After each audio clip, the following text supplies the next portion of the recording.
আমরা সকলেই যখন কোনো একটা কাজের মধ্যে ব্যস্ত থাকি তখন আমাদের সকলের মন মানসিকতাই একটু চেঞ্জ হয়ে যায়। যে কোনো দুশ্চিন্তা কিংবা মন খারাপ থাকাটা সেই রকমভাবে আর সুযোগ পায় না, তাই না? আসসালামু আলাইকুম এভরিওয়ান, কী অবস্থা সকলের? আশা করি সকলে খুব ভালো আছেন। আলহামদুলিল্লাহ, আমি আমার পরিবার পরিজন নিয়ে আপনাদের সকলের দোয়া ও শুভকামনায় খুব ভালো আছি। অনেক দিন যাবৎ সেরকমভাবে আর কোনো লং ভিডিও দিতে পারতেছিলাম না। আসলে হালকা পাতলা এই পাশ ওপাশ একটু ঘোরাঘুরি নিয়ে খুব ব্যস্ত ছিলাম, যার কারণে লং ভিডিও সেরকম আপলোড করতে পারতেছিলাম না।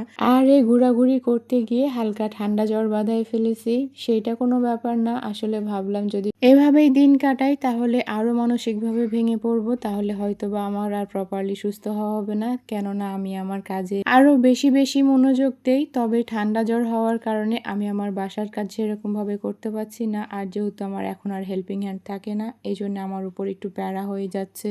বাচ্চা কাচ্চা নিয়ে সংসার সামলিয়ে নিজের পেজে কাজ করা আসলে অনেকটা ডিফিকাল্ট হয়ে যাচ্ছে দিন দিন। আর অনেক দিন যাবৎ এই রেসিপিটা খেতে আমার খুব ইচ্ছে করতেছিল। এটা আমি মূলত আগে অনেক খেতাম, কিন্তু বর্তমানে অনেক দিন এইভাবে আর খাওয়া হচ্ছিল না। তাই ভাবলাম কেননা আজকে আমি এইভাবে বানাই। আর কাতল মাছটা বেশ বড় ছিল, অনেকগুলো তেলও ছিল, সেটা নিয়ে আমার অনেক ভালো লাগলো। আসলে বড় মাছের একটু তেল তেল ভাবতে থাকলে আমার কাছে মনে হয় সেটা আরও অনেক বেশি মজাদার হয়। তো আমি অনেক দিন পর আমার সেই পছন্দের রেসিপিটা বানাই। আর চলেন সেই সাথে আপনাদের সাথে কিছু কথা শেয়ার করি। মূলত বেশ কিছুদিন আগে আমি কোথাও একটা পড়েছিলাম, মানুষ মানুষের জন্যে। আসলে সত্যি কি মানুষ মানুষের জন্যে? আমরা সবাই কি সকলকে হেল্প করি? আসলে ছোটবেলায় ভাবতাম সত্যি এই কথাটার অনেক গুরুত্ব। মানুষ মনে হয় মানুষেরই জন্যে।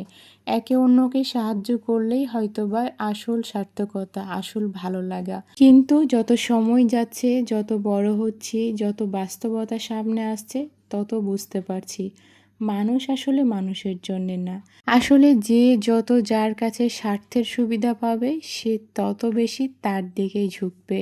আর যখনই স্বার্থের সামান্যতম ঘা লাগবে ঠিক তখনই নিজের আসল রূপ দেখিয়ে দিবে, বুঝিয়ে দিবে সে আসলে কখনোই আপনাকে সাহায্য করতে আসে নাই, এসেছিল তার নিজ স্বার্থে। আর এখন তার স্বার্থে ঘা লাগছে কিংবা এখন সে আর তার স্বার্থ অনুযায়ী কোনো কিছুর সুবিধা আপনার থেকে পাচ্ছে না, ঠিক তখনই সে আপনার থেকে ঘুরে দাঁড়াবে।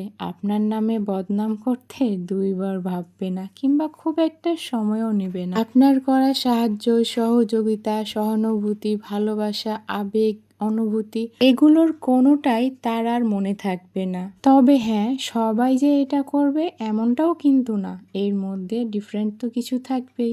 এতজনের মধ্যে কেউ না কেউ তো থাকবেই আপনার প্রতি কৃতজ্ঞ হবে, আপনার করা সাহায্য সহানুভূতিগুলো মনে রাখবে। আবার অনেকেই থাকবে আপনার কোনো উপকারই তারা মনে রাখবে না, তারা আপনার সাহায্য সহানুভূতি সেগুলোর কোনো মূল্যায়নও করবে না। তারা এত কিছু পাওয়ার পরেও আপনারই ক্ষতি করতে দ্বিতীয়বার ভাববে না। একটা কথা মিলিয়ে নেবেন, যত বড় হবেন, যত বাস্তবতার মুখোমুখি হবেন, যত অভিজ্ঞতা বাড়বে, ততই দেখবেন এই পৃথিবীতে বেশিরভাগ মানুষই স্বার্থ ছাড়া কখনোই চলে না। নিজ স্বার্থ যতদিন থাকবে ঠিক ততদিনই তারা আপনার পাশে থাকবে। আর ঠিক যেদিনই আপনার থেকে তার স্বার্থ ফুরিয়ে আসবে ঠিক সেই দিনই আপনার দিক থেকে মুখ ফিরিয়ে নিতে দ্বিতীয়বার ভাববে না। যাই হোক, কথা বলতে বলতে অনেক কথা বলে ফেলেছি। এর মধ্যে আমার রান্নাটা প্রায় কমপ্লিট হয়ে আসছে। আমার মতো করে একদিন বানিয়েই দেখুন, দেখবেন খুব বেশি ভালো না লাগলেও খারাপও কিন্তু লাগবে না। আসলে সকলের টেস্ট তো আর এক না, এই জন্যই বললাম। তো দেখা হচ্ছে পরবর্তী কোনো ভিডিওতে, সে পর্যন্ত সকলে খুব ভালো থাকবেন। আর অবশ্যই আমার চ্যানেলটা সাবস্ক্রাইব করে দিবেন। আল্লাহ হাফেজ।